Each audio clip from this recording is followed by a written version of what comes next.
Hi all, അസ്സലാമു അലൈക്കും. Welcome back to my channel. ഞാൻ ഇന്ന് വന്നിട്ടുള്ള ഒരു ചെമ്മീൻ ബിരിയാണിയുടെ റെസിപ്പി ആയിട്ടാണ് കേട്ടോ. അപ്പോൾ അതെങ്ങനെ ഉണ്ടാക്കാമെന്ന് നോക്കിയിട്ട് വരാം. 3/4 കിലോ ചെമ്മീൻ എടുത്തിട്ടുണ്ട്. അത് ഇതുപോലെ വൃത്തിയാക്കിയിട്ട് കഴുകി വെച്ചിട്ടുണ്ട്. ഇനി അതിലേക്ക് 3 തക്കാളി, 2 പിടി പുതിന, 2 പിടി മല്ലിച്ചപ്പ്, 2 പച്ചമുളക് എടുത്തിട്ടുണ്ട് കേട്ടോ. അത് ഇതുപോലെ ഒന്ന് ചെറുതാക്കി അരിഞ്ഞു കൊടുക്കാം. ഇനി 3 വലിയ സവാള കനം കുറച്ച് ഇതുപോലെ ഒന്ന് അരിഞ്ഞെടുക്കാം.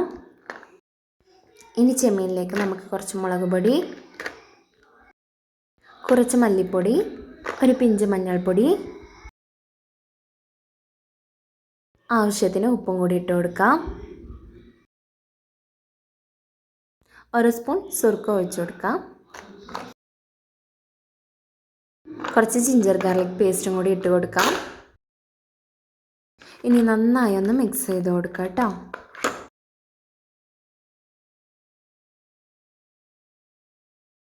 ഇനി നമുക്ക് ഈ ചെമ്മീന് ഒരു അരമണിക്കൂറെങ്കിലും ഒന്ന് റെസ്റ്റ് ചെയ്യാൻ വെക്കാം.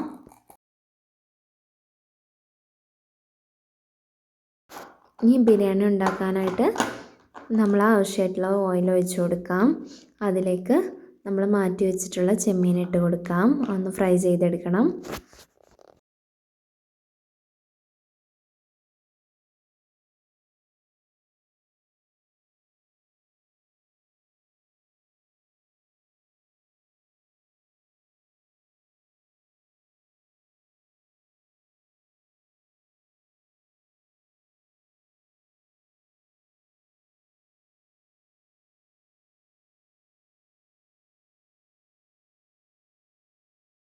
ഇപ്പോൾ നമ്മുടെ ചെമ്മീൻ ഇവിടെ ഫ്രൈ ആയി വന്നിട്ടുണ്ട്. ഇനി അതേ ഓയിലിലേക്ക് നമുക്ക് നമ്മൾ അരിഞ്ഞു വെച്ചിട്ടുള്ള സവാള ഇട്ട് കൊടുക്കാം. അത് നന്നായി ഒന്ന് വഴറ്റിയെടുക്കണം. ഇതിലേക്ക് ആ പച്ചമുളകും കൂടി ഒന്ന് ഇട്ട് കൊടുക്കാം.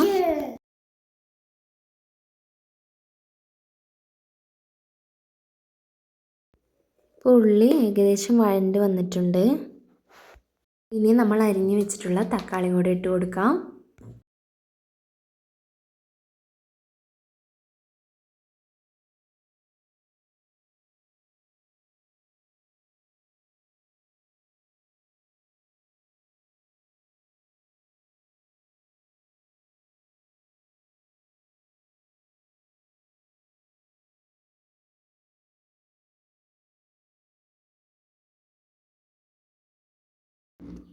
ഇനി നമുക്കൊന്ന് അടച്ചു വെച്ച് വേവിച്ചെടുക്കാം.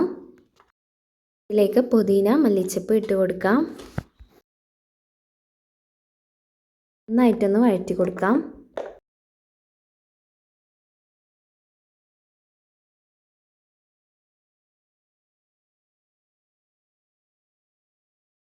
ഇനി ഇതിലേക്ക് ലേശം മഞ്ഞൾപ്പൊടി ഇട്ട് കൊടുക്കാം. 2 ചെറിയ സ്പൂൺ ഗരം മസാലയും കൂടി ഇട്ട് കൊടുക്കാം.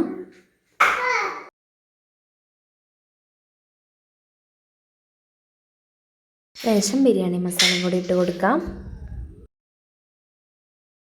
ജിഞ്ചർ ഗാർലിക് പേസ്റ്റും കൂടി ഇട്ട് കൊടുക്കാം.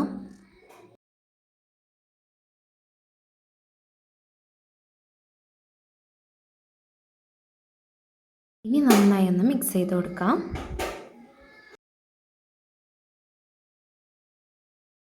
ഇനി നമ്മൾ മാറ്റി വെച്ചിട്ടുള്ള ചെമ്മീൻ ഇതിലേക്ക് ഇട്ട് കൊടുക്കാം.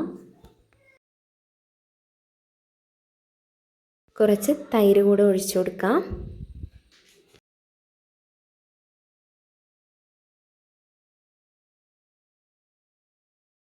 ഉപ്പും കൂടെ ഇട്ട് കൊടുക്കാം.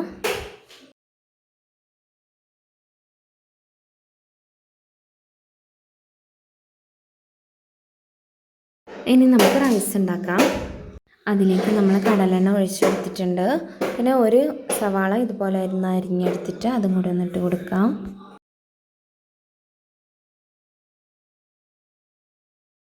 ഇനി ഇതിലേക്ക് ചെറിയൊരു സ്പൂൺ ജിഞ്ചർ ഗാർലിക് പേസ്റ്റ് ഇട്ടിട്ടുണ്ട്.